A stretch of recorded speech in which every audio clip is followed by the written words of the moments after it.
He contacted us and he said he wanted to do an education cafe. Because he felt that the Nigerian educational system was failing young people. And in his own little capacity, he had to do something about it. So we organized an event for young people in Nigerian universities to see that the world is now at their fingertips and they have the opportunity to compete with everybody in the world because of the simple devices that we have around us today. And that's the video that you just saw. So he's a man that was passionate about the development of young people and shedding light on the way forward for Africa. We thank you very much for making the time out to come today. And we pray that his soul will rest in peace. Amen.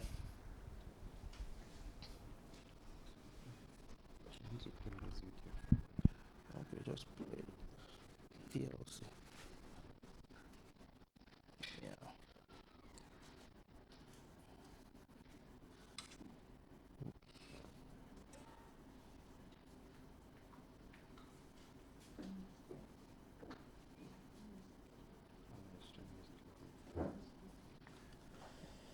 A day with Professor Pius Adesanmi, the new director of the Institute of African Studies. A day with Professor Pius Adesanmi, the new director of the Institute of African Studies at the Carleton University, Canada, will inspire any individual to make an impact in the society. His patriotic spirit for good governance in Nigeria is contagious. As a modern Nigerian columnist, Professor Adesanmi vents his frustrations regularly about leadership challenges and many maladies in contemporary politics and other topical issues, especially in the Nigerian system. I grew up with that sense of what you would call a tendency towards social concern. Moving away from Nigeria nearly 2 decades ago, and getting a sense of alternative possibilities, I guess just deepened my sense of rejection of how Nigeria is defined. Because the more you live in places like this, they're not perfect. No society is perfect. But then it becomes very difficult to accept that certain little things in terms of institutions, in terms of process, in terms of procedure would work somewhere as a matter of course. And more than 50 years after independence, we can't get those things right. If an electric bulb were to die, snap off and die in this office, as we're speaking now, in the next 24 hours, there are processes and procedures that would kick in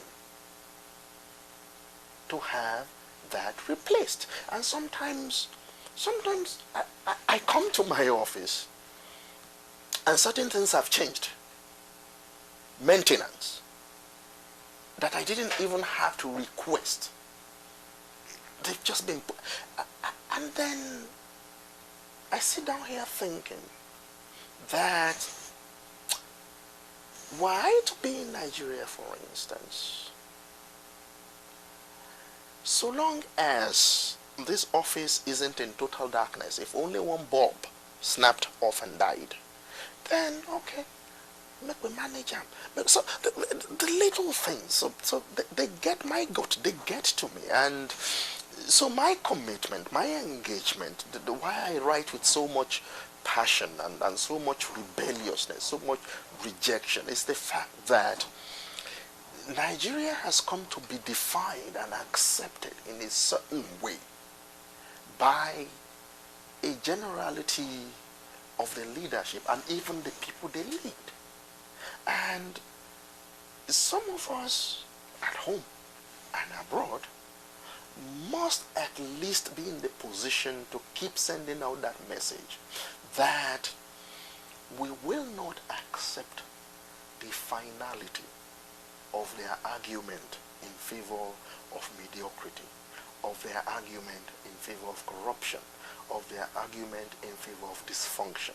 That there is a version of Nigeria that those kinds of people are selling, the interests, the powerful interests, the special interests, the leadership, that we have to continue to reject, that there are alternative possibilities to the Nigerian condition, which we will fight for. His satirical commentaries are a must-read. Professor Adesanmi's assignment at the Institute revolves around research and community outreach on African affairs. The standalone Institute of African Studies in any Canadian university brings together a wide range of skills on African history, societies, and legal systems. We belong to the Faculty of Arts and Social Sciences, we call it FARS here, and we also belong to the Faculty of Public Affairs. So we're controlled, I report to two deans. We're controlled by two deans. So between the Faculty of Public Affairs and the Faculty of Arts and Social Sciences, you have a very broad range of academic disciplines and fields of specialization, with people working on researching, writing, inquiring into the contemporary conditions of life and culture, across the African continent.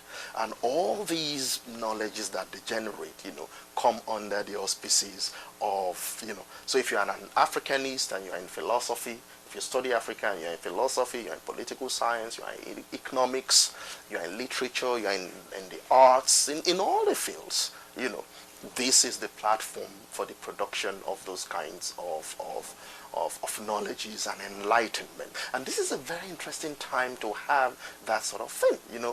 Africa is said to be the most exciting continent. A lot of things are happening. It's the youngest continent in terms of human potential, innovation, the direction of humanity. Things are happening. The youth bulge. So this is a very, very good time to have a space like this, which brings together the very best of expertise that Canada has to offer, and even Africa has to offer. And we're here doing that work. But we're not doing it in isolation.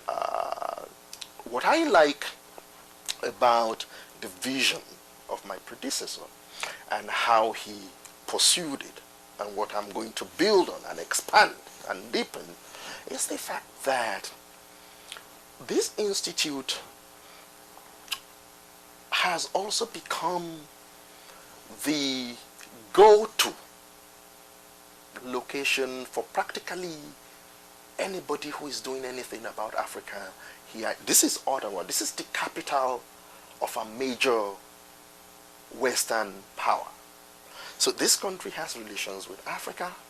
There are organizations, NGOs, institutions, multilateral organizations in town.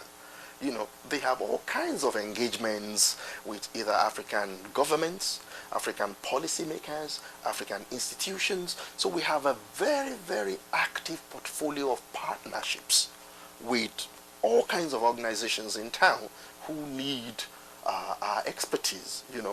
Don't forget also that this is where all the African diplomatic missions are.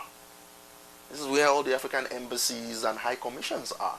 So we have a very, very active partnership with the embassies and the high commissions. In fact, on our regular calendar of activities, and we started it this year, I don't know if you were there or not, when we started the IAS. IAS is our acronym, Institute of African Studies. The IAS, Group of African Ambassadors Annual Conference Series, which we launched this year. We examined the African Union's Agenda 2063. And it was a very, very successful conference, with a lot of heavyweights in academia and outside of academia assembled here for a whole day. We have nearly 50 professors across campus who are all affiliated with the institute. So they are our staff. That's the range of and the scope of the expertise that we have. About 50 professors are affiliated with us, which means they are cross-appointed. For instance, I'm a professor of English. So my home department is English, but I'm cross-appointed to the Institute of African Studies, and I'm now her director. But one of 50 professors calls this place home 100%. He's a Nigerian. He's Professor Nduka Otiono. The Nigerian mission is very, very active with us. We have done symposia with them. So we did the Achebe Memorial, with them. And we are thinking of making the Nigerian Independence Lecture Series, which we started with them last year. We're thinking of making that permanent.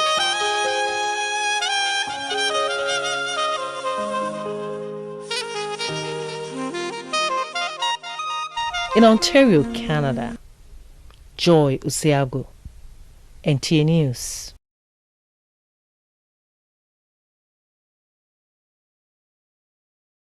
Floor for people that have something to say, people to make their tributes.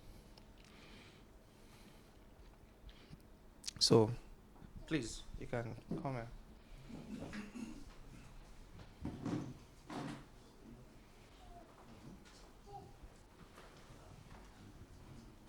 I'm sure I don't need the mic. You can all hear me. Okay. All right. Good evening, everybody. I offer to speak first because I need to go keep an appointment, VI, but I didn't want to miss this event either. I was in Abuja for the candlelight, event. And the next day I came to Lagos because I didn't want to miss the one that our friend Lola Shonei, who organizes the Ake Arts and Book Festival, and it has a bookshop and publishing outfit called Weeder House, just across the street here, And then yesterday at Ganifa Oemi Park, but I don't think if I had the time, I would want to be at every single event that's been organized, to honor a young Nigerian who deserves every honor that we can actually do him, because he has done Nigeria far more honor than a whole lot of our fellow citizens, if I may call them citizens, because I think that status is best reserved for those who actually love the country, who actually know what it is to be a citizen, and are patriotic in the good sense. But he's done us more honor, actually, than a whole lot of them. Some of them have occupied very lofty positions, even ruined Nigeria. The very people that Pius Adesanmi spent his life, his more active adult life, berating, lampooning, satirizing, and exposing. I've known Pius Adesanmi for a very long time, 2.5 decades to be precise. So if I try to go down memory lane, I don't think I will yield this mic to anybody because there's just too much to say. My original response, which I call my first morning cry, posted, has already made the rounds a little bit. It's in today's Vanguard. And then my extended tribute, which incorporates that, is going to be appearing tomorrow in Vanguard, and then Sahara Reporter. Sahara Reporter already actually has featured it. We are co-columnists for Sahara Reporters who were there right at the beginning, before Showore left Lendo reports, or setting up Sahara Reporters. I was among those he consulted for, because as it happens, as some of you might know, we were in the student movement together in the good days of NANS. I think he was 2 years younger than me in NANS and also graduating. So everything I've watched Pius, who I am Isoko from Delta State, but I consider him as my younger brother. I've watched him literally blossom and then just unfurl and soar, to the highest heights. Where coincidentally, I'm a lawyer, but I'm a writer. So when I was changing career from law, we're not necessarily changing, but at least trying to also indulge my passion for writing, for poetry, for writing, and decided to go to the US. In a way, our careers then began to coincide. He got his PhD in 2002, and I began my PhD in 2003, having first gone to pursue a master's in fine arts at Cornell University. And he would come all the way from Penn State College, which is the name of the town, State College, all the way come and meet me and Aki and Deshakon, who were at Cornell. And then when he bought his first car, the Camry, and drove it down to Ithaca, we more or less impounded it, Aki and I, I was the one who could drive, so I used to. And then he was coming to Nigeria, and he left it with us. He could have flown from Pennsylvania, but he decided to come meet us, left the car with us, came to Nigeria. And then when he came back, drove the car to go and meet him. And then he went on to Carleton, and by that time I had left Ithaca to go finish my dissertation. My wife was working in New York City, so I went to join her. And then he came again, he flew all the way from Carleton, from Ottawa, to come and visit us. The photo that I actually shared along with my WhatsApp, and the Facebook messages from that time when he came, and I just had my son was 8 months old then. See, I have more of his photos here, me playing with him, so that it's very hard for me to actually talk about Pius, and it's very, well, I'm glad for the life he lives. That's all I can say. As I said, even if he had lived to be 147, maybe there wasn't much more he could have done. I think he had a sense that he was going to live for a very short time. So he burned the candle at both ends. He just threw his life into everything he did. He was passion defined. He was engaged. The French, there's this saying, it's a l'homme engagé, He was a thoroughly engaged man. Whatever even if it was just enjoying ourselves, if he's drinking palm wine, he would drink it with gusto. It's like he did everything to the full. There were no half measures, for him. And I'm actually amazed by that kind of life. I wish I could live that way. I've never felt that kind of. He was so full of life. Every fiber of his being was alive, vibrating, pulsing with energy. And I think this was a quality that everyone he met and everywhere he went, they recognized. And that is why he had such a rapid rise to being a professor. And so I am just here literally to bow my head, nod. He was younger than me, but nod to the stellar life that he lived. I wish our younger generation will borrow a leaf from just a chapter, in his life, and realize that, because one of the things I've been most honored by this period is realizing that Nigerians actually do know their heroes. As badly governed as we are, as pulverized as we are, as pauperized, as literally trod underfoot as we are in this country, and the tendency for people to think that we don't read, we don't care, they do care.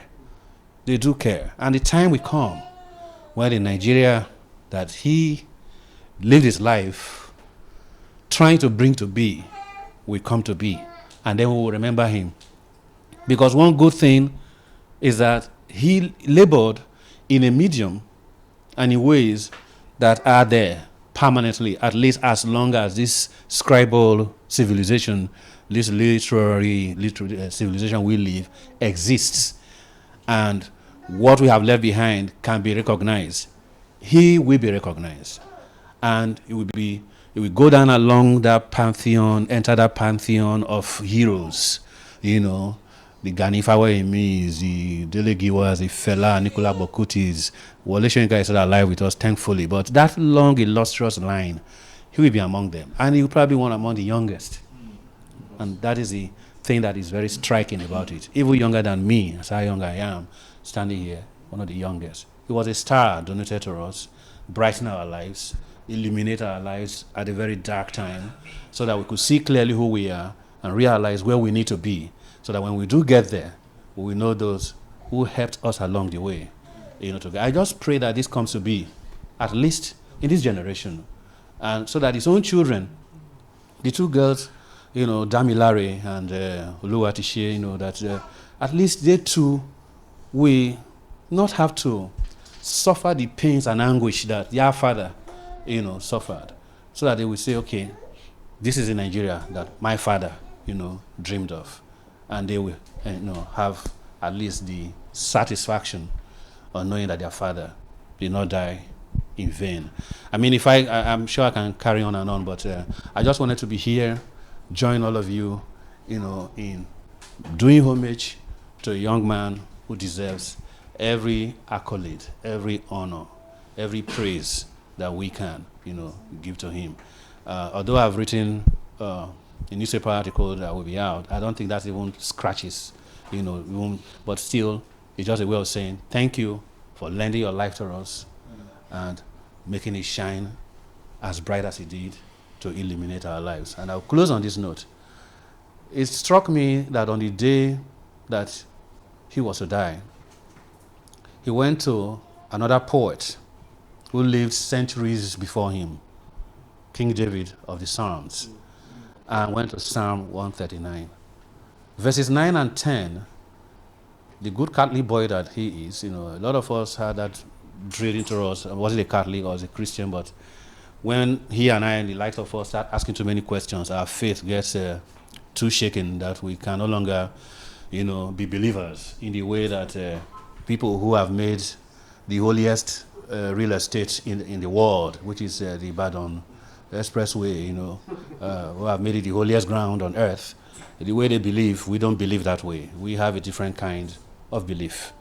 But he went to Psalm 139, and it struck me that I should read the whole psalm rather than just those two verses, because I was a little bit familiar with it. But so I went back to it, and I realized that far from just one who is seeking the presence of God, who is saying, God, I cannot escape your presence, and who is therefore looking for something that beyond the immediate, beyond the worldly, to energize him, for solace.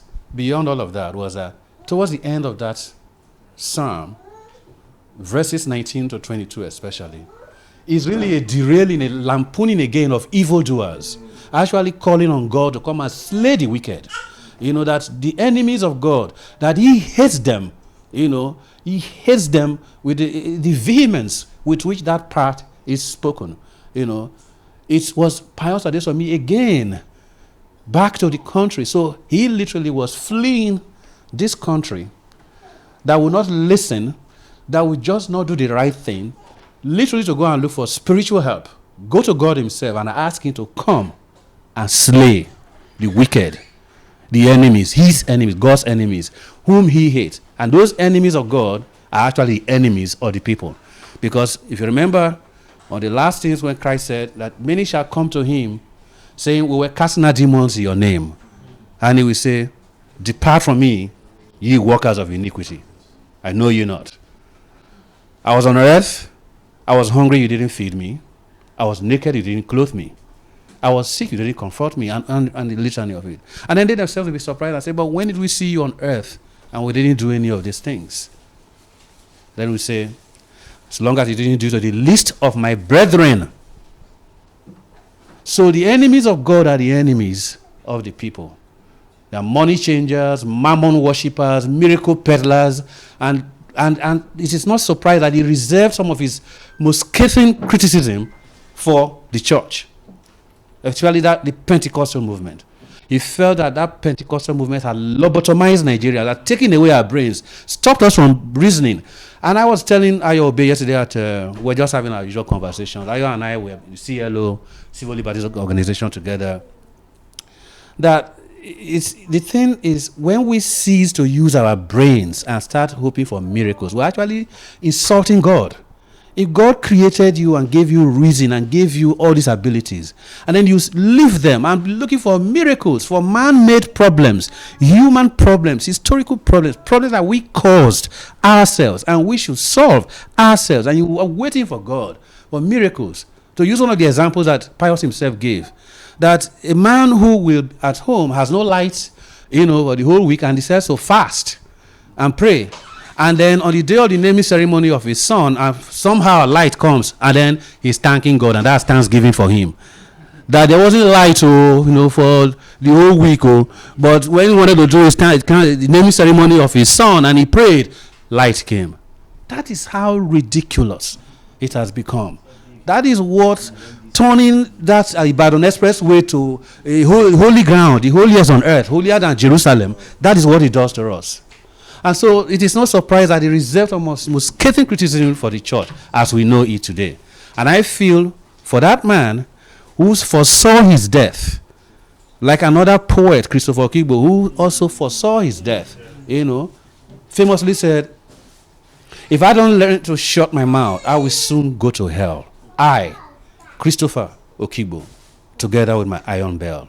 I actually quote that verse in the piece that is coming out tomorrow, or that is already on Sahara Reporters. So for a man who saw his death, who wrote his own epitaph, but still was never afraid, still did not make him say, okay, maybe this is the time for me to go to the church and pray that God should give me more years, but rather lived his life doing what he knew he needed to do to make the lives of his fellow citizens better, to make his country better, a place that he can be proud of. I feel it deserves every adulation that we can manage to find.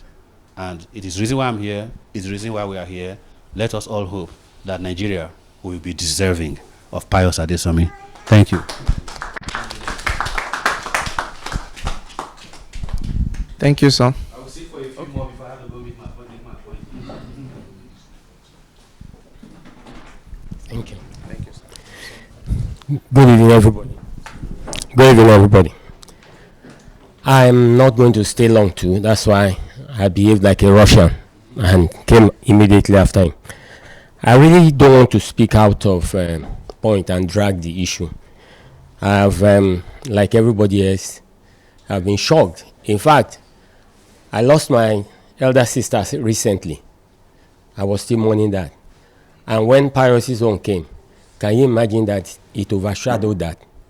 It really overshadowed the loss of my sister because I really couldn't take it. Anyway, I wrote something down that I wanted to use to pay tribute to Pius. I called it Adesanmiism. Adesanmiism. A quote says, "A candle loses nothing by lighting other candles." This perfectly represents how I see Prof, as that iconic and legendary candle that lighted other candles to create a better world. If Adesanmiism were a religion, then I am an adherent, a captive, a follower, and a disciple of that religion. But since it is not a religion per se, it has turned into a concept, a quest, a vision, and a mission for me personally.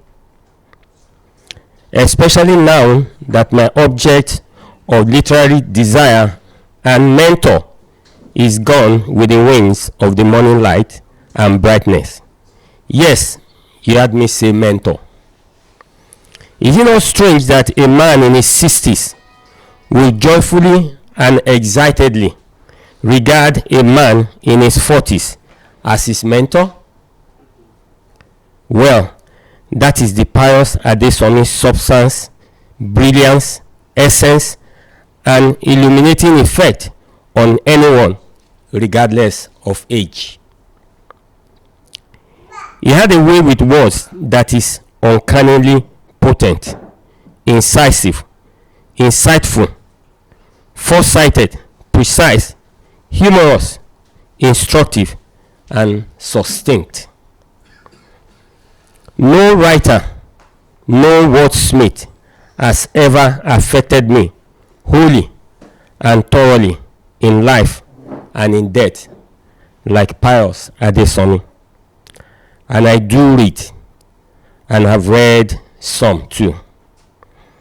I will therefore set forth hence to seek out, gather together, read voraciously, and preserve jealously every of Prof's work in my own library, because even though he is gone, he will live in the richness and fertile morals of my mind and conscience as long as I live.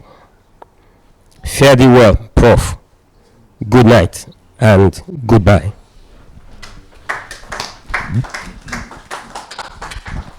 Thank you, sir.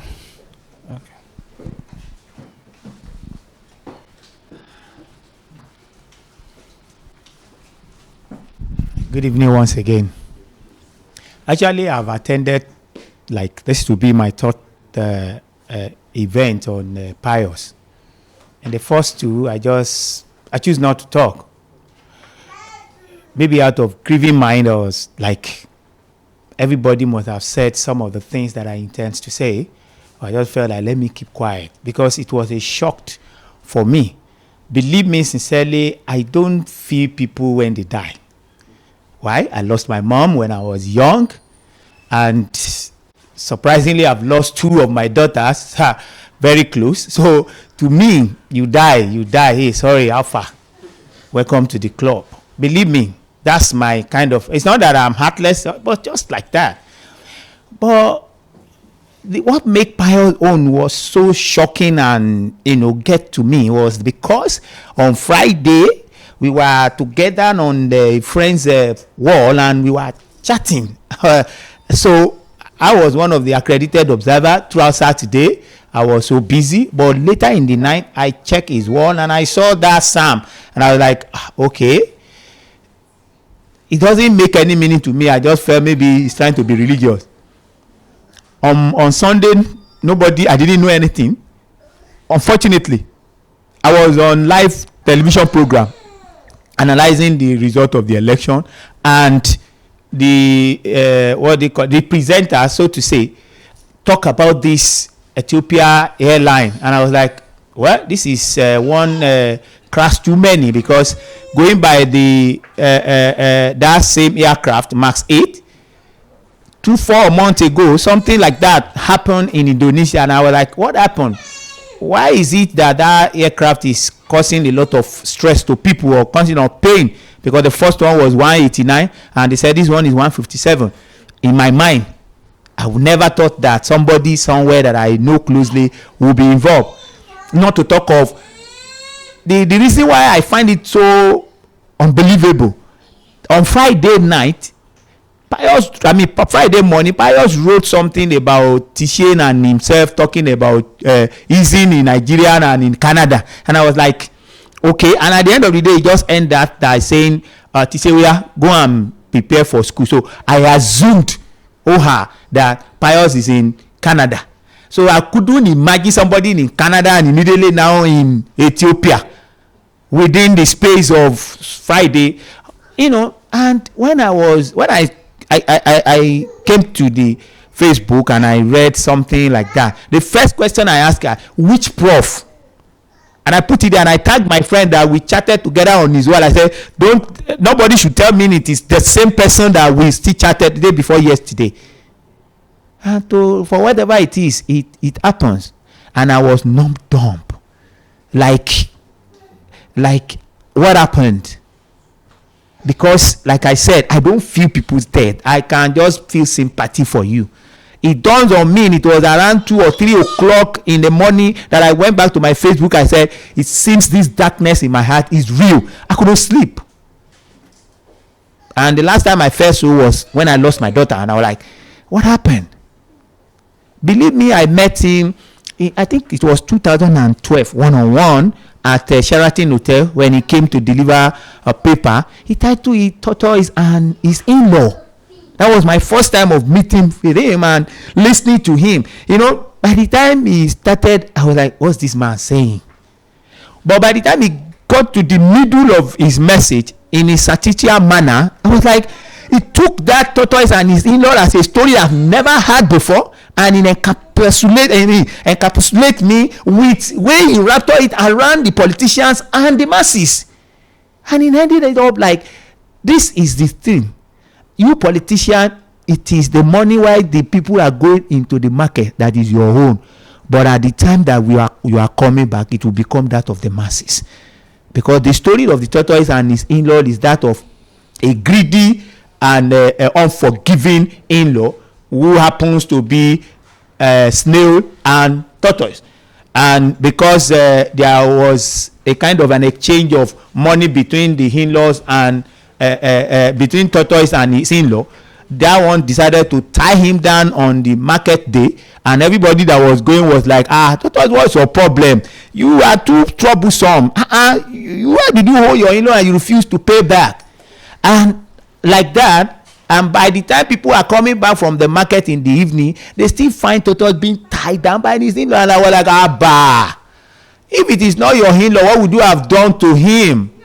And he opened our eyes and understanding to the fact that you can continue to endure the shenanigans of the politicians, you masses, but a day is coming, is going to be your own day. And I think he has prophesied that day in 2012. I think the days are here, because we now have Otoge in Ilorin, in which somebody like a demigod had been demystified. In those period of Saraki dynasty, it was a case of tortoise and the in-law. They have the field day, but I think this year the Kwara has to become the tortoise, and they have now returned to tell the in-law to say it is enough. That was the message he passed then. I've met him twice thereafter, but that message clings to me. And after his death, I'm beginning to like thinking, what is this life all about? Many things I've read about him helped me to come into terms to what I posted on my social media. That should be on Wednesday last week. And I call it, Pius has no destiny mate. Because when I heard about him being the only person that offered French in his secondary school day, to the extent when they were doing exam, the whole invigilator for that day was only with him and nobody else, because he was the only one offering French at that point in time. I'm sure there are many of his colleagues then that are lawyers, doctors. In their own field, they've shined. They make money. They believe that everybody must follow that destiny. You know, they will challenge you. You have not married. Your mate have married. You don't have destiny mate. Pius chose his own destiny because he knew very well he has no destiny mate. And today, even in death, he is larger than life. I have seen so many things done on his behalf in Nigeria. In Lagos alone, we have done 3. In Abuja, 1. On the 23rd, we are going to do another one at Blue Roof. There is one in Kogi, in Sonlu's home country. And I saw so many things they did in the diaspora. And I look at it. Who else have died in Nigeria that has such kind of encomium and kind of, things thrown at them? And I just sorry to say that I look at Obasanjo, because sorry to bother you, I have no apology. That is the only man I don't want to meet in life. I've met him. He happened to be my in-law. Maybe when I was like, but now, why? Because I've never seen a man. I don't know how to describe him, but he's a false man. False man, so wicked, yet presented himself like a saint. He had destroyed many things, yet consider himself a favor to us in this country. Like, you don't know who I am. I'm a favor to you in this country. I mean, trying to make himself a favor in this country. I wonder if he died today, he will enjoy such kind of, words and kind of encomiums that Pius enjoying. I don't care how young or how old you die, if you cannot leave something for somebody to remember, you just dying in vain, and you just pass through this place like a stranger. Pius came here and he become not a stranger but a movement instead of becoming an emolument. Because many of those pastors and pastorpreneurs and prophet liars that he condemns, they are just emolument. But Pius is a movement, because after him, his works, some of the things that he has done and some of the things he has said is becoming a quote of quote, a word on the Bible. Many of those pastorpreneurs and prophet liars, we won't even remember them. Not even that which they laid on there, because the Bible will not go unfulfilled. It will not. If he said, my house shall not be called the den of robber but house of prayer, many of those that which they pile up will become for somebody else. A fool and his money will soon be perished. Thank you very much. Thank you very much, sir. Okay.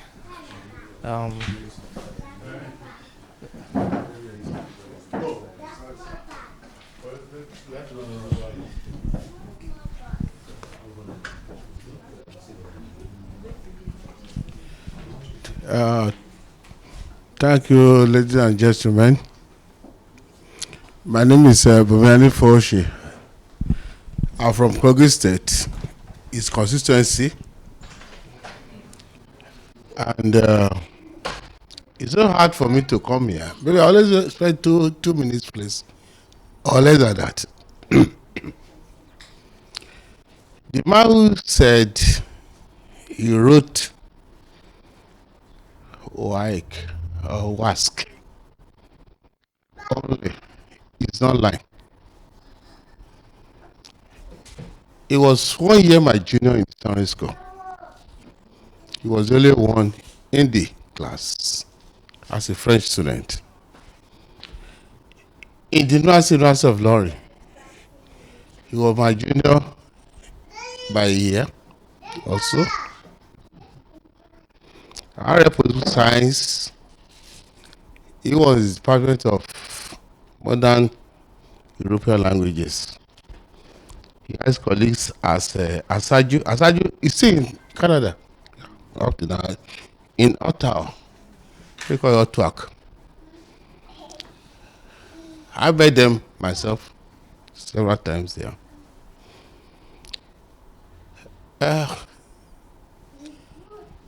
We grew together, and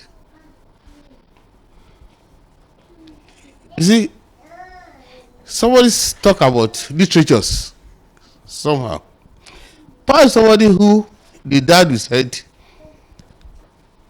don't go and play that ball. Take that book somewhere there. I don't, maybe any of their convicts are here. Biola or you see, they are the cousins, all those guys. One of them loved football very well, but the issue is this: this guy is independent. Paul is somebody who you wore a knicker, maybe just the stifflets, put his shirt. Yes, what do you call it? Is 5 aside now?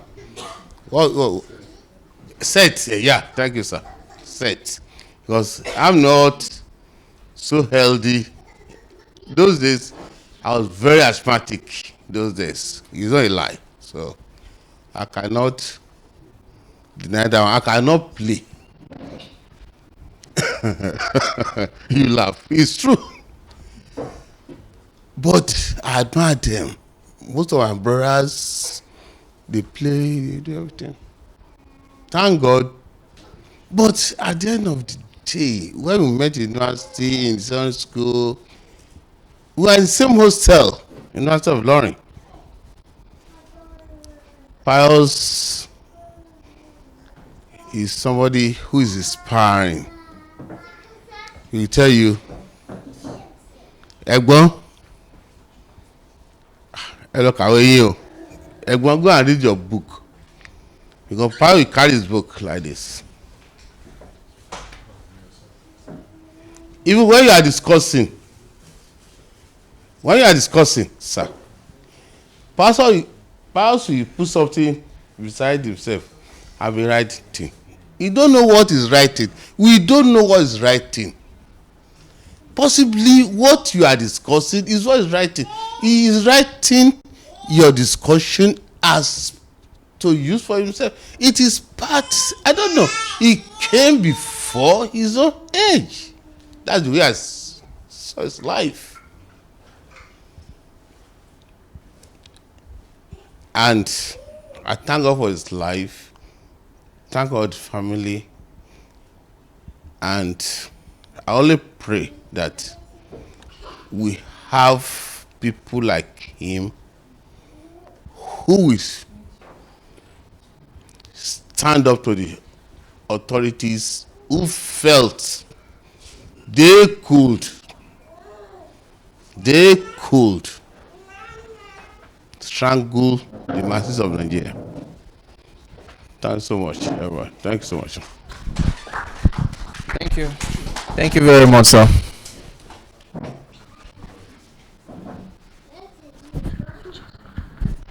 Thank you. My name is Tunji Lardner, and I'm really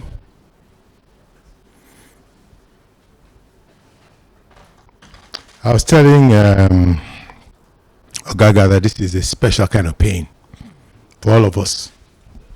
It's a very special kind of pain, and like everybody else here, we're all here bound by shared grief and a sense of loss because of this extraordinary gentleman, young Mayaburo, perpetually Mayaburo.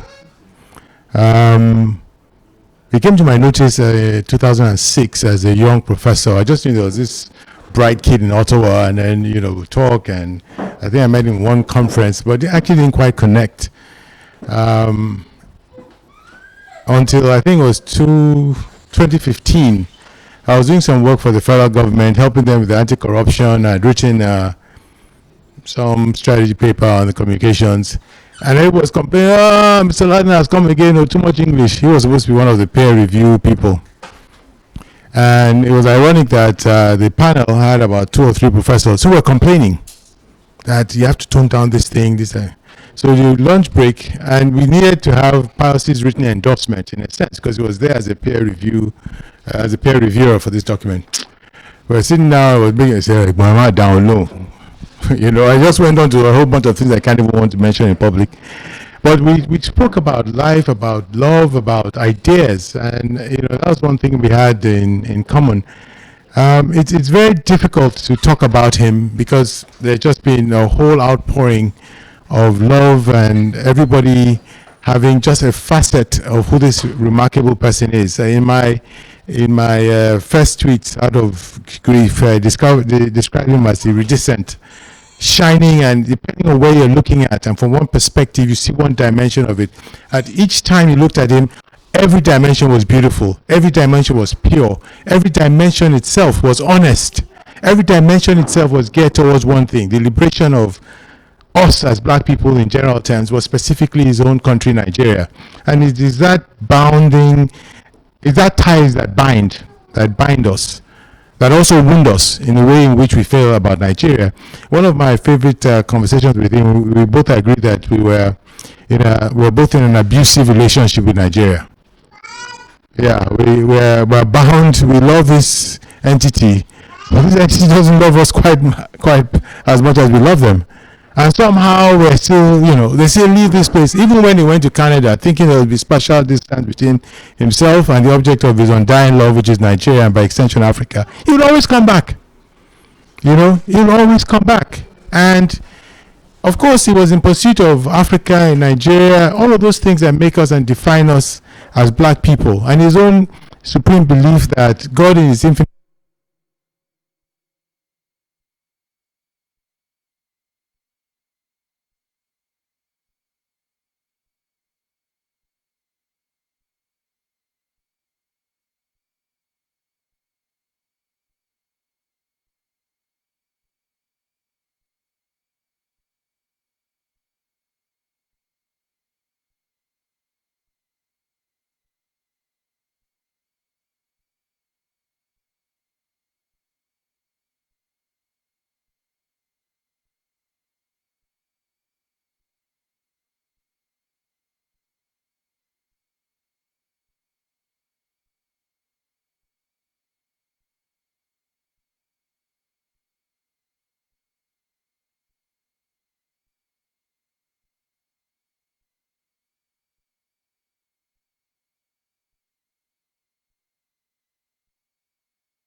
Wale.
That particular system is essentially that international system of sacrificing, of yielding people for profits. Essentially, we need to put to an end.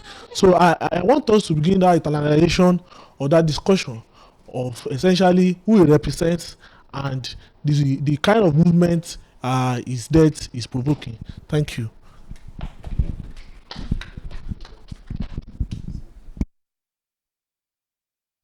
Person means.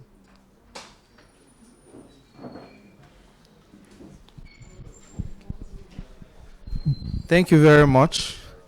I'm sure we're still taking it all in. We just want to play a video of him to get more of him. We can never get enough of him. This was a speech he gave at the platform, which I still always go back to because it just shows how much love he had for this country, how much love he had for this generation, who unfortunately does not have the opportunity of his light. So please just play the video.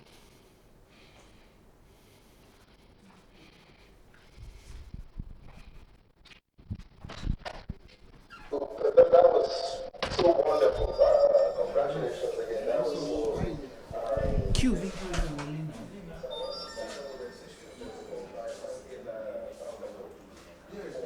Now I'm in grad school. And it's a very serious business in North America. If those of you who have done grad school in North America, you know what I'm talking about. There's a difference, a palpable difference between it and doing grad work. Good morning. And happy birthday to you all.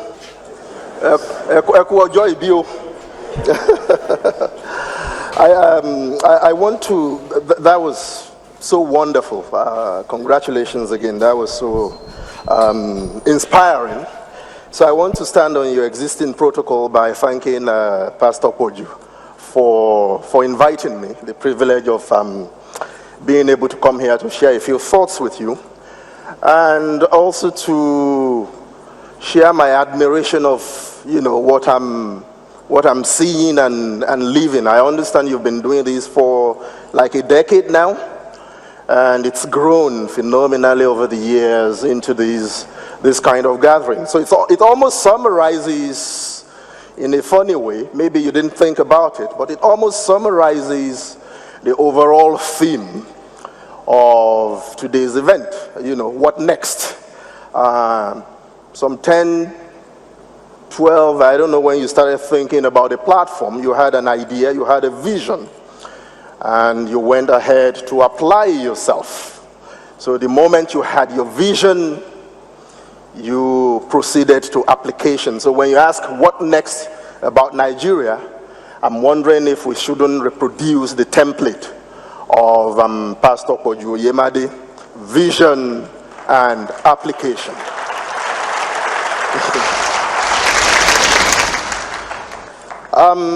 So I'm told I've got about 45 minutes to basically to teach you how to hate Nigeria.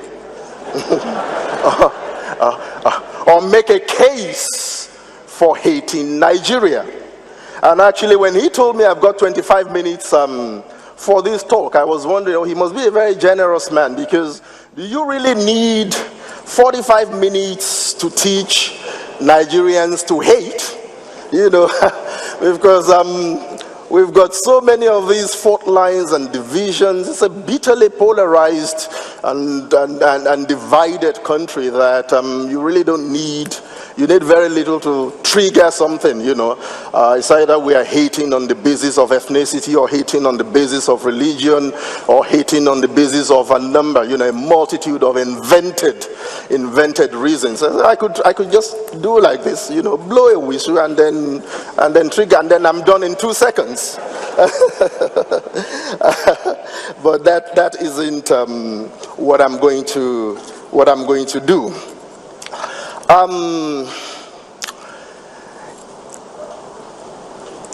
About, I'd say in February of 1998, that's when I officially became Andrew. People of older generations in this hall, you know Andrew, don't you know? Don't you remember Andrew?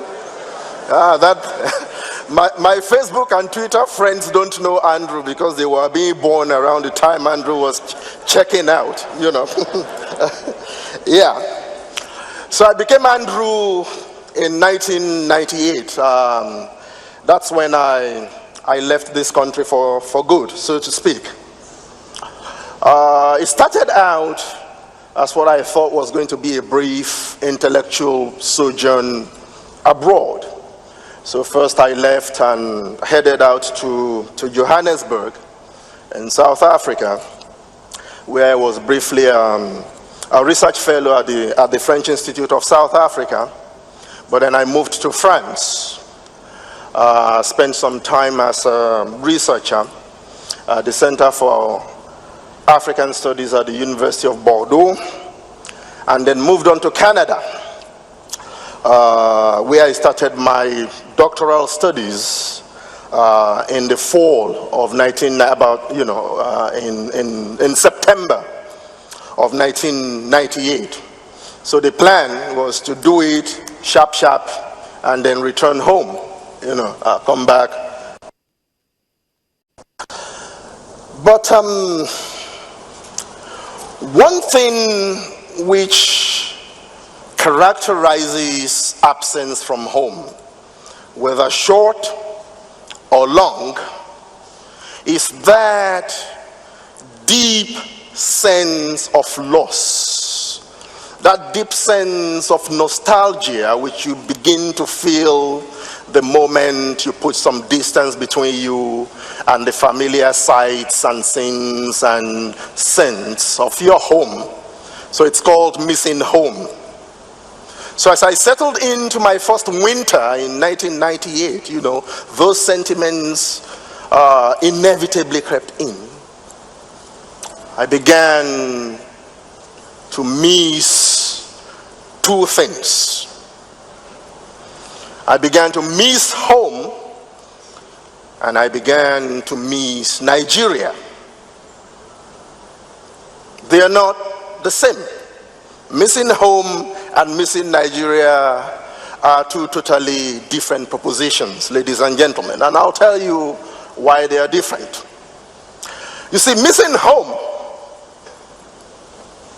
when I got into that, was engulfed by that emotion, by that sentiment, I had concrete references. Missing home is a sentiment or an emotion, if you wish, with very concrete and specific reference, whether human reference or even geographic reference. So that missing home for me in 1998, for instance, was missing my mom, my dad. It was missing my friends. It was missing my siblings. It was missing my folks in the literary and the academic community, which I had known in Lagos and Ibadan. So I had very concrete, and in terms of locations, it was missing first and foremost my hometown, Isanlu, in Yagba East local government area of Kogi State. Any Kogites here? Yeah, good. So it was missing those places. It was missing Ibadan, it was missing Ilori, it was missing Lagos. So I had very, very concrete reference for what it meant to miss home. Missing Nigeria was a totally different ball game, because it was an abstraction. It had no reference. There were no specifics in terms of what it actually meant to miss Nigeria. I couldn't define it. It was just there. Oh, I miss Nigeria, but what does it mean?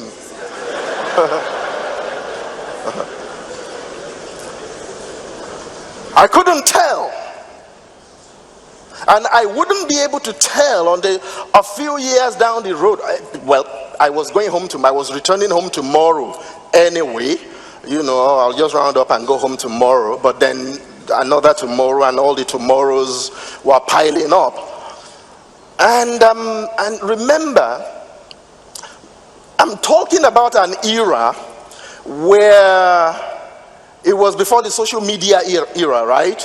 So the means of communicating with home and with Nigeria was through letters and email and stuff like that. Because remember, Baba OBJ, founder of modern Nigeria, according to PDP, they had not yet invented mobile telephony.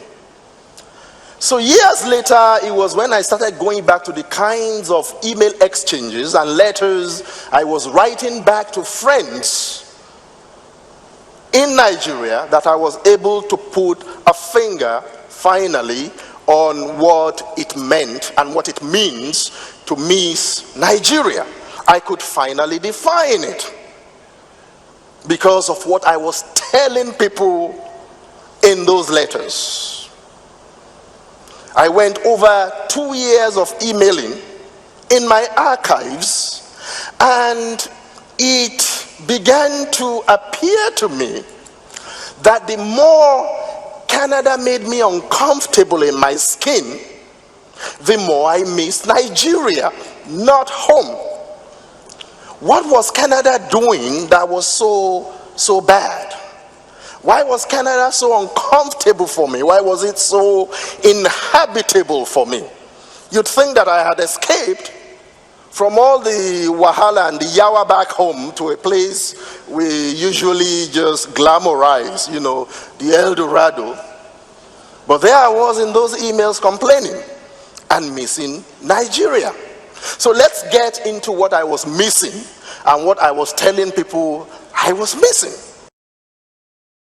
In Britain or in the UK or in Europe, anywhere, because in the North American system you have a whole bunch of seminars and coursework and comprehensives. It's a whole bunch of issues. So it meant deadline, it meant an endless submission of papers and articles and all that to your professors.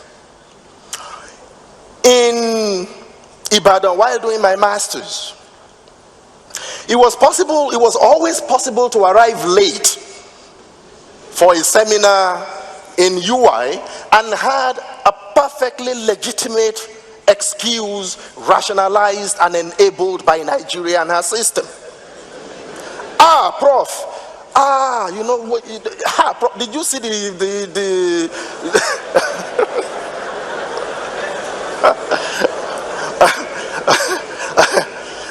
that pothole in Sangui had become a crater, and hey God, when are they going to fix it? The roadblock there, I just couldn't pass. And that was a culture of irresponsibility that was enabled and which worked for me. Hey, Prof, that paper that you asked us to submit today, since last week, NEPA took light. I even tried to write it using Atupankero, but then the kerosene cabal, and you don't know kerosene, no. Perfectly legitimate excuses to justify and rationalize a culture of irresponsibility. And now there I was in Canada. If a paper was due, all of a sudden, for the first time in my life, there was no... I couldn't...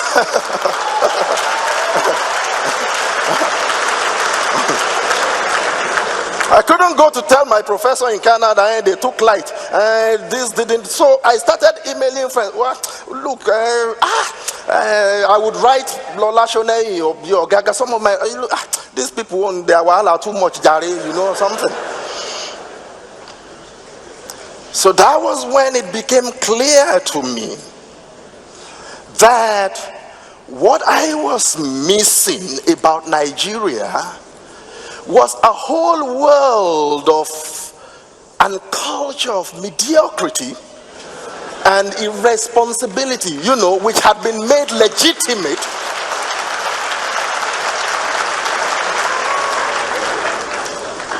by the system.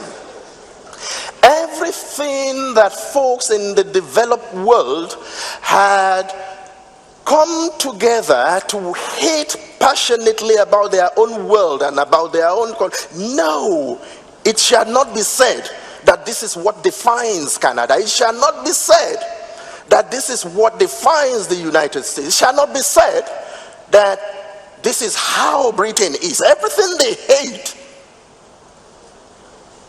everything they fear becoming, was what I had grown accustomed to.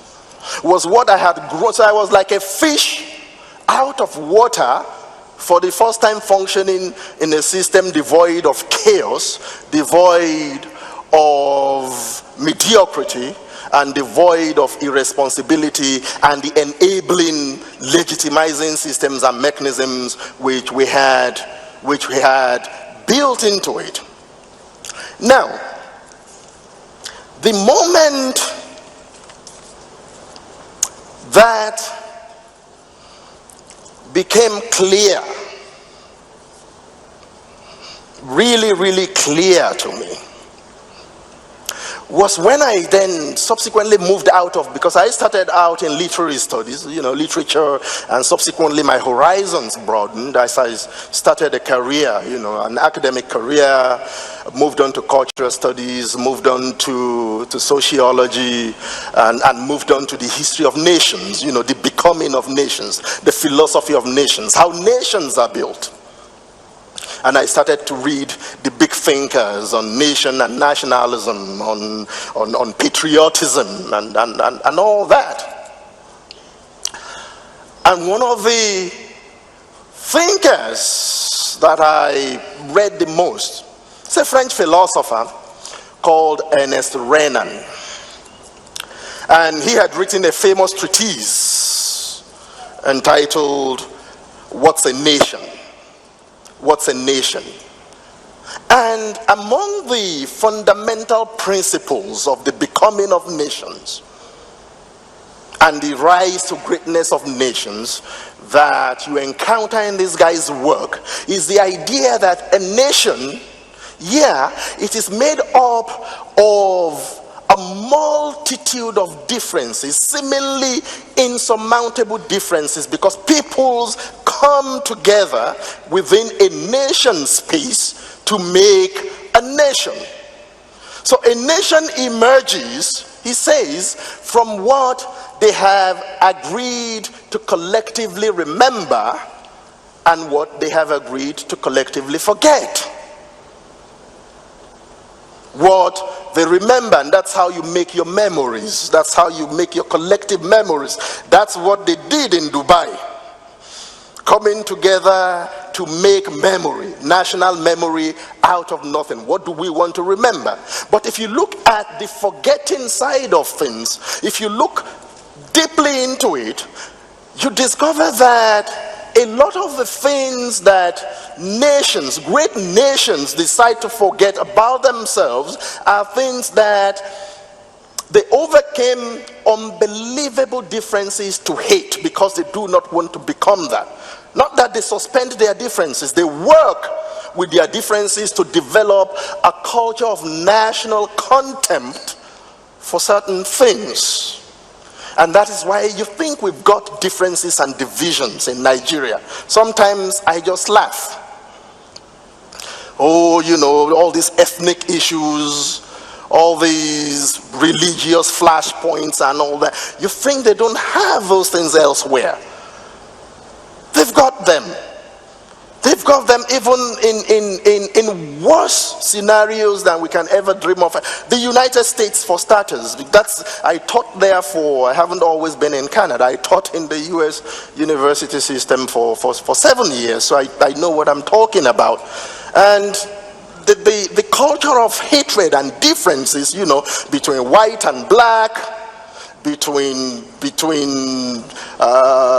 right-wing Christian neocons and left-wing liberals, between it just goes on and on and on. And these are deep-seated, you know, it's so deep that sometimes traveling in the US these days, I nearly feel like I'm a Nigerian, so that if a white cop sees me, I'm not an African American, don't shoot, I'm a Nigerian, you know. That's how bad it is. We don't go about shooting each other in this country because we vent our ethnic differences, we vent our, you know, we have all kinds of pathologies and all that, but it hasn't got to the point of a policeman with, that's an Igbo man, boom. That's a Yoruba man, boom. So they've got those differences. But you know where they suspend the differences? I found out, living there, working there, teaching there, traveling, crisscrossing that country, and studying their sociology and being part of them, that there is nothing an American hates more than the idea of his nation, of his country, being second to any other nation. It shall not be said. They hate it with a passion. That is when second to China, Kamali. So all the differences, the invidious nature of theirs, everything melts.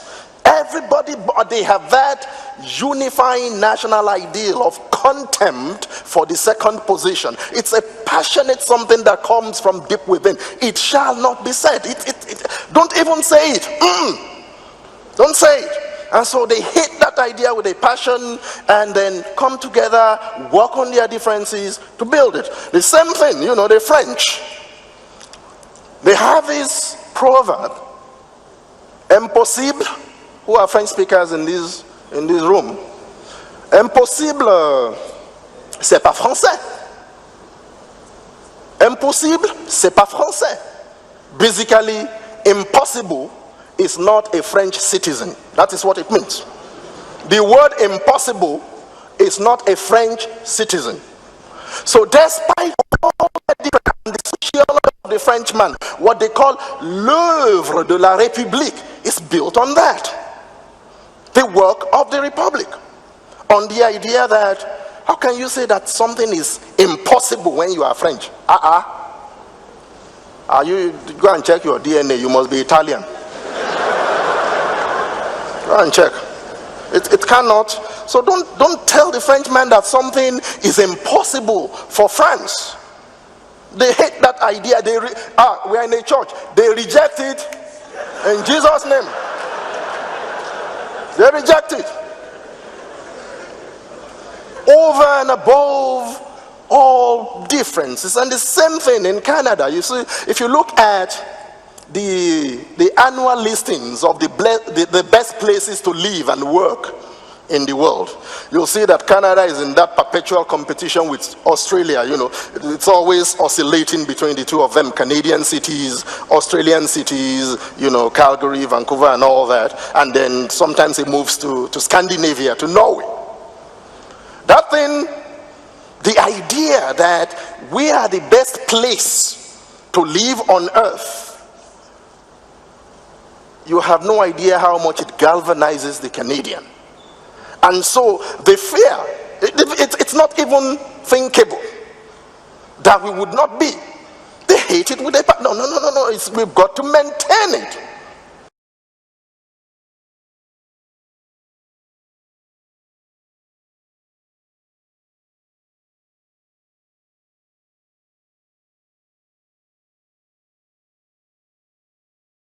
So it's very important that we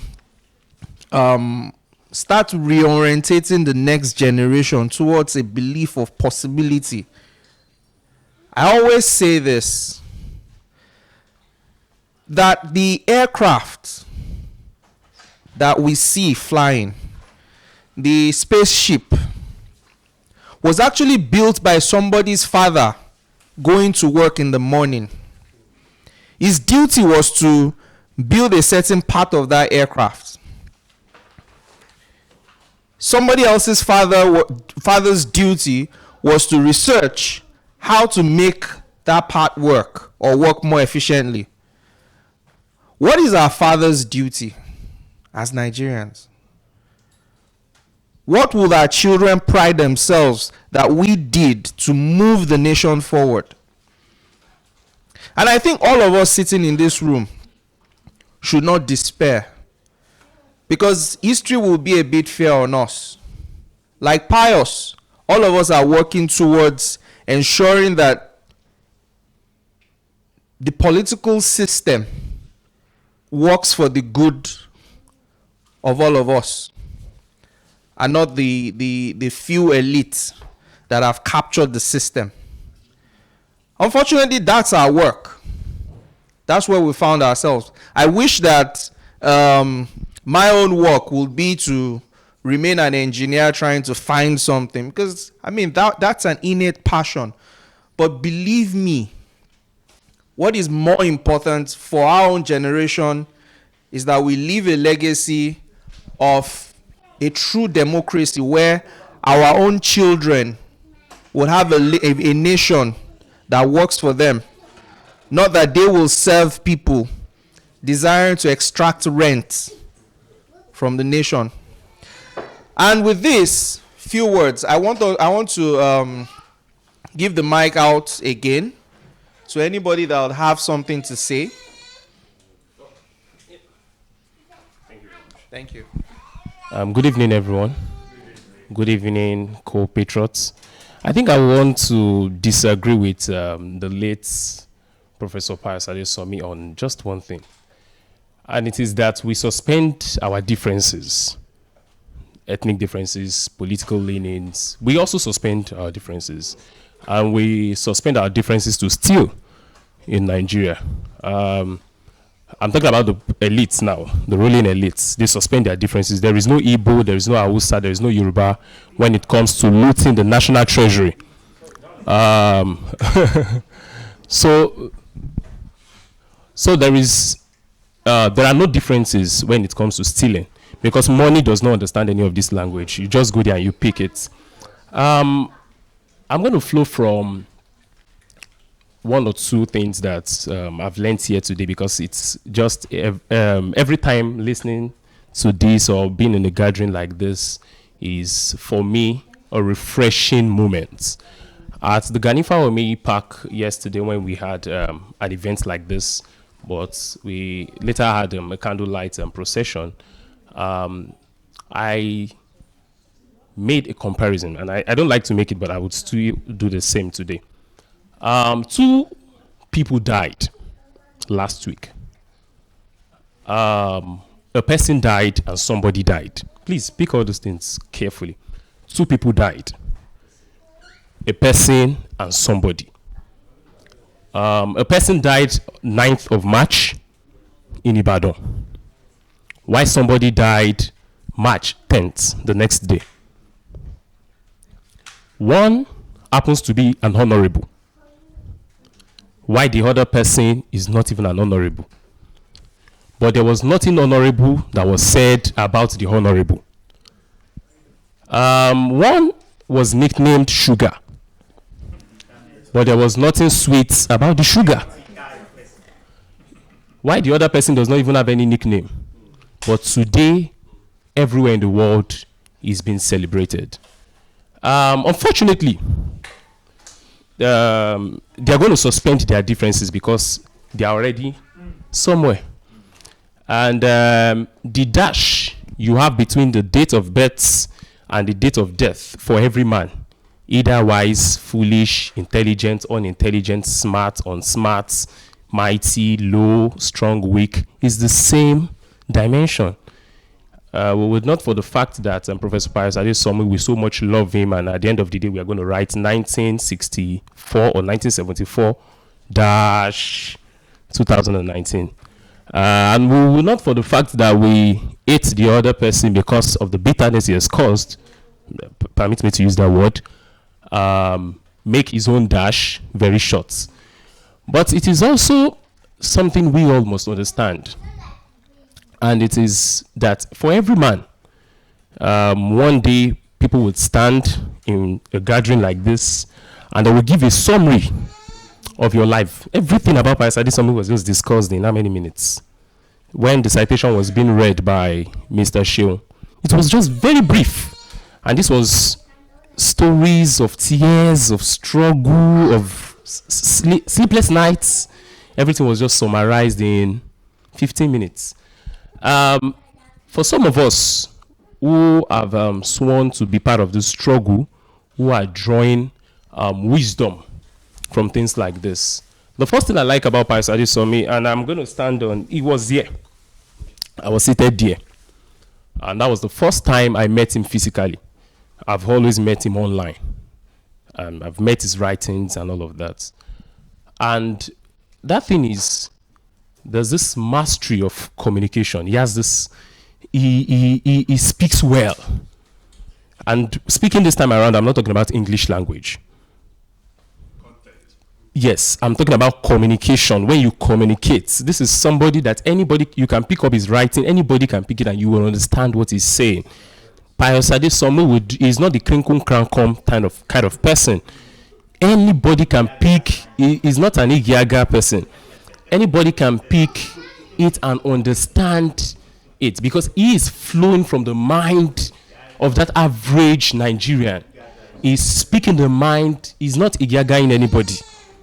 And this is something I personally have learned from. He has lived. No matter the wailings, the cryings, and all of that, the crying rather, he has lived. And like somebody said yesterday, that he has taught us to be a citizen. Professor Pius Adesanmi has taught us to be a citizen. In Nigeria today, we are yet to have this sense of belonging. You know, someone mentioned that we are in an abusive relationship with Nigeria. You love Nigeria, but Nigeria does not love you. At the end of the day, it's like a rape, when a rape victim, it has become serial, you understand, then you will like your rapists. That is just Nigeria for us. And so, flowing from all of this, we must understand that we must engage all of these struggles. We are not yet citizens in Nigeria.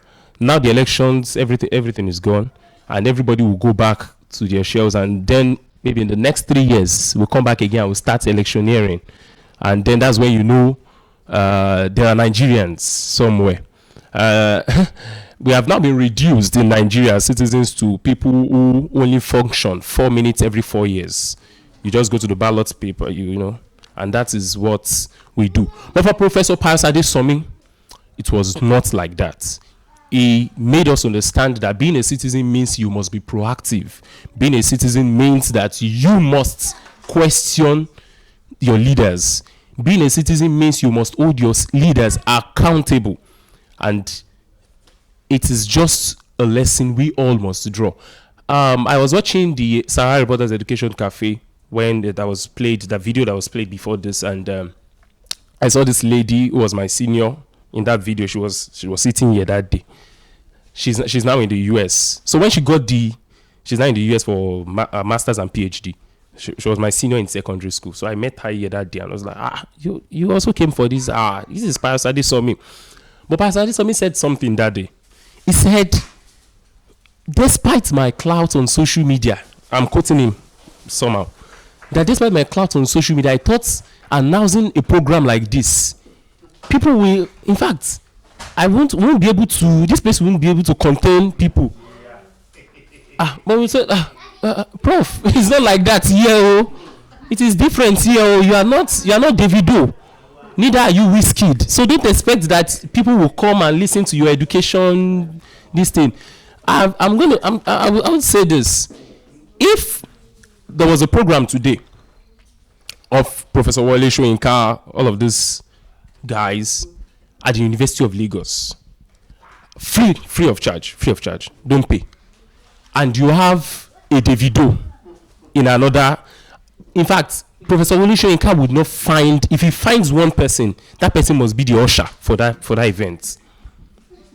That's the way it is. So we've gotten to that point. He said something today. I'm sorry, we watched that video. And he mentioned something now that's somehow refreshing. Explaining the Institute of African Studies in Carleton University, where he is the director. He was explaining the whole institute, and it was as if I've never heard anything institute in my own university. Where I was studying, I was suspended. There's a story around that. So it's as if I never heard anything institute before in my life. And I want to pose that question to us too. Do you know, apart from your normal classroom activities, do you really know anything institute on your university campus? No. Legal studies. No, I know of the Center of Housing Studies also at the University of Lagos. That since the beginning of that, since the establishment of that institute, they've just had one seminar. I attended that seminar. Just one, Center of Housing Studies. It shows us that we are way, way, way back. In fact, very, very backward. So these are the things the late Prof. Definitely. So it is just, we can sit here and start discussing everything this man talked about, because it's going to turn out to be an academic paper if we sit to start talking about. But the most important thing, and I'm going to end it that way, was what I said yesterday, that it's going to be something embarrassing that when we die, that you invite people we talk about to come and talk about what we used to talk about. A case of the other man who was in Abuja, who said he was honoring Professor Pius Adesanmi. It would be better for people to talk about those things we talk about than to go and invite those people we used to talk about to come and talk about what we used to talk about. For us, he has lived, and it is also a lesson for every one of us to live and not just exist. Thank you very much. Good evening, everyone. Yeah, I want to start by first and foremost not necessarily disagreeing with Femi, but reiterating at this auspicious moment an encounter I had with a friend on WhatsApp. He's one of my diasporic friends, and this happened about 4 days ago. He said Professor Pius died a tragic death. So also Sugar did. The guy, I'm about a boy, and this my friends from Ibadan too. He said, but their biographies are completely different. While history is very kind to the former, it comes harsh and hard on the latter immediately after their tragic passing. So, and I responded very spontaneously. I said, it is travesty, abomination, sacrilegious. Sugar and Pius should not be mentioned in the same sentence. Never. I went further and I said, as a matter of fact, Sugar was wrongly nicknamed. So that is an aside. That is not to discountenance or undermine, the analysis or allegory you are trying to make. We were here, Femi alluded to it when he spoke, that Professor Pius and Nanti Bamidele, were invited to speak to us, and I got here that day behind the schedule because I thought the program was actually designed for undergraduates, and I felt okay, we were going to use the studio so that they will not be shortchanged. Long and short, on getting here, the place was scanty, and I felt so pained, I felt so bad. I was here just as one of the listeners, not key speakers or review. But the two individuals were not affected. Their morals were not dampened in any way. So and I felt, what kind of human beings are these? At the end of the day, during the interactive section, I called them activists. And they both telepathically disagreed with me that no, they are not activists. Rather, they are advocates. And that is where I'm going to start my own tribute from. Professor Pius was a fine advocate. He was not a lawyer, fine and good, but more lettered than the most so-called, lettered guys. He was above board. A couple of days ago, when we had the first night of tributes, I wept while I was speaking, but now it appears I have, to a larger extent, overcome that emotion. And I did mention why, I cried that day, but in a way I think I'm fine. And I'm aware that day that they made provisions for light refreshments, but none of us had that, none of us had appetite. In other words, we were overwhelmed. The man already is immortalized by his deeds, by his works. He was exceptional. And I engaged Big Uncle JT yesterday that the only trouble I have is Prof should have been, or would have been, or could have been ideally an exception to that general saying that the ripest fruits are the saddest ones. That should have been an exception. I'm aware before Chino Achebe died, he was involved in an accident that got him paralyzed. And I'm a very spiritual person, maybe superstitious, I don't know. It appears to be a kind of bad omen. That Pius had accidents and eventually died in a crash. And that Thursday, I mentioned it in passing, though I lost my thoughts. I was in that country in February. So when I saw that if you had the privilege of traveling to Ethiopia, what you first see at the airport is you see law and order for the first time. You see excellence. That's what you will see, especially if you have that misfortune of coming from Nigeria. So when they now said that Ethiopia Airline, maybe because I was there a couple of weeks ago, I wouldn't know what was responsible for it, but a thought just said to me that, one of the victims. It was on Sunday. I didn't know why I didn't go to church that day. I didn't know. But instantly, I rebuked that thought, that what an evil imagination, God forbid, that would not be my portion, as I said. Exactly. So, but in the evening, lo and behold, it did happen that one of the victims is a big brother. And like Professor Shola Adeyeye said in an interview, he was on board with Professor Wale Soyinka, and they had, a troubled moment that people were screaming Jesus, and then Prof just said, so I said. So Shola Adeyeye said in that interview that it was not the fear of plane crash or accident, but the fact that the headline would read Professor Wale Soyinka, and that's what just played out in the case of Professor Pius now. There are professors and there are professors.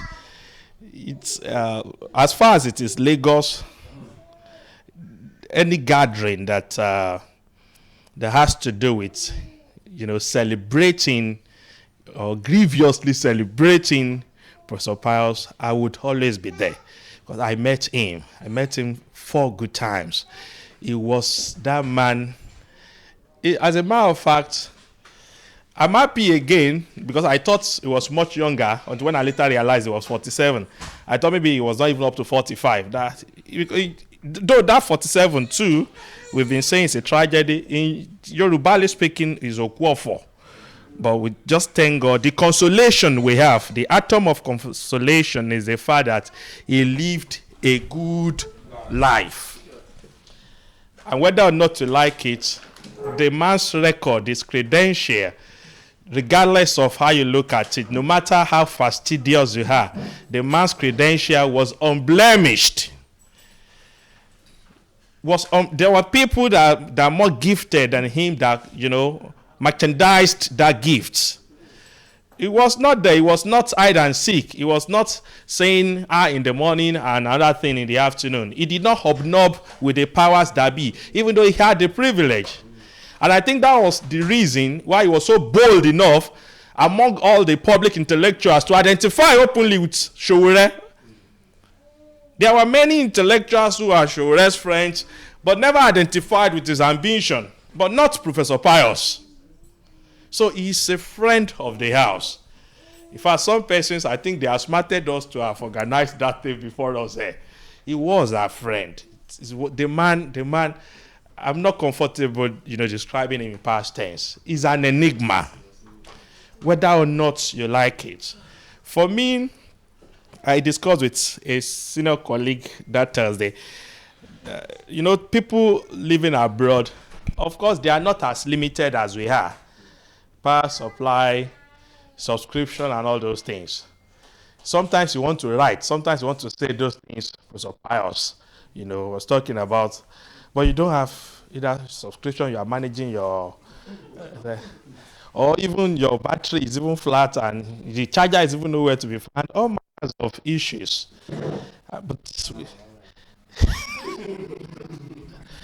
But you now see that some persons who had the privilege that he had, instead of doing, standing for what was good and just, reverse was the case. So till eternity, fine and good, he has gone. Physically speaking, the man has gone, but he's with us.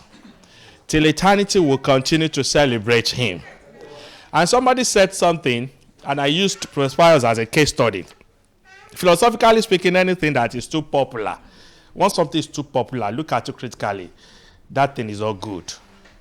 I don't want to mention name of churches. I don't want to rock boats. But once something is too popular, look at it critically. It's not good. But Pius is an exception to that again. He is an exception to that. They'll say, okay, do not speak ill of the dead. Even if you want to speak ill of the dead, there is no ill you can speak about this man. So for me, there's no way I cannot but celebrate him. I'm happy that now I can now talk without crying, But I can still remember that very day I met him at Platform 2015. Do you know that, Platform now, even if you don't have money, you just have to look good that day. But some persons, you will see that telltale signs of that these ones are poverty-stricken. Prof did not look down on them. Handshake, hug. I felt like, oh my goodness. So that down to heartedness was unequaled. So Professor Pius is unmatchable. He is. You cannot replicate him. If you like, start reading now and start writing. You cannot replicate him. We cannot have a Pius incarnate. It is just practically impossible. So again, on a final note, like I said in my own, short intervention, that God will comfort, Mama, and thank God that his children and wife, thank God that they are non-Nigerians, because that would have been worse, whether or not you like it. Before you know it, somebody somewhere will sit on the entitlements. We now start another agitation again on social media, but that will not happen to his nuclear family. So God will comfort Mama, and I will pardon me if you don't speak Yoruba. Ọdún á jìnnà síra wọn.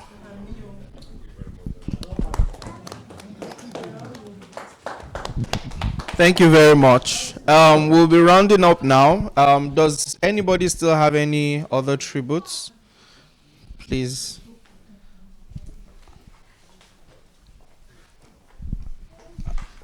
Good evening, everyone. Yeah, like what I have to say is very short. And, when I heard about the death, of Professor Pius, that was the first time that someone like me will get to know him. I know him through his death.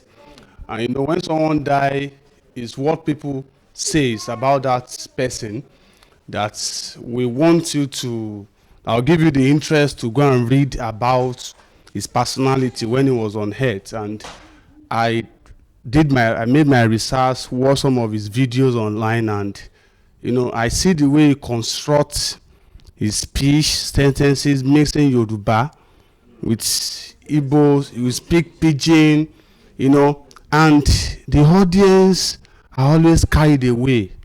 Anytime he's out speaking to people, because his contents are filled with a lot of senses, and it touched me that for someone of this personality to leave this hurt, to leave us now is not really a good thing. But really, there's nothing we can do about that, because he's gone, and it is when we get to heaven that we are really going to witness, that we can have the opportunity to meet him again. But one thing I want to say to us is that we are alive, we should learn from Professor Pius, his life history, his lifestyle, his way of life, how he has been advocating for the masses, even without vying for any post. And someone even said today that if he had contested when he was alive, that if he did contested or vie for the post of chancellor, that he will never win. Because someone of his caliber, has never attained any political post in Nigeria, or maybe you cannot find them anywhere. Even the almighty Dino Melaye, who was formerly an activist, got to the house and the system changed him, instead of him to change the system, So, but if right now is to come back to life and contest for one of the senator or probably the president of Nigeria, the masses will vote for him, because his good attribute was hidden from the majority of us. We never knew someone of great personality, someone of that level, someone that portrayed that true integrity really exists, really existed in Nigeria. But it's really a good thing that I get to know him, and I've actually learned a lot from him. And after his death, I had to talk to myself that, look, before I pass out from this earth, I have to touch life through my writings, through my speech, my attitude, my way of life. And I want us to also go that way, so that at least when we leave this earth, people can talk good about us. Like when Sugar, when he died, things I was hearing about the man really pissed me off. Some people were cursing him. They have not met him before, but because of the bad news that they heard about Sugar, they started cursing him. Because he has a very dirty history. When he was alive, I began to hear the number of people he killed and kidnapped. He even snatched the wife of Bale, of different bad stories. And this really pissed me off. Some people were even saying that they are 100% sure that we're born in fire now. You know, that is the assurance on people because of his bad attitude. And another part, some people said that are living in his constituency in Ibadan, that this guy really worked. That he may be a tout, he may be a killer, that he worked. But how will you understand? His bad aspect has covered that good aspect. Do you understand? So what I will say to us is that any moment, anything we are doing, we should always be watchful. We should have a record. We should have in our mind that there's record for everything we are doing, whether in the hidden or in the open. The moment you pass away, they are going to open the book right from earth here. They will start reading your book before the angels in heaven will now start reading for you to give final judgment. Thank you so much. Thank you so much for your time. In the absence of any other intervention, tribute, I will say that we should just rise up and we'll observe a minute silence for the departed, then we leave.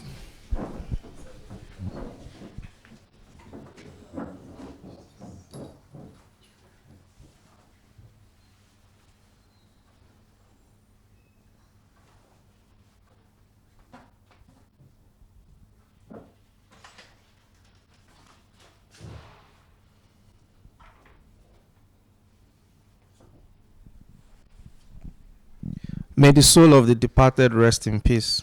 Amen.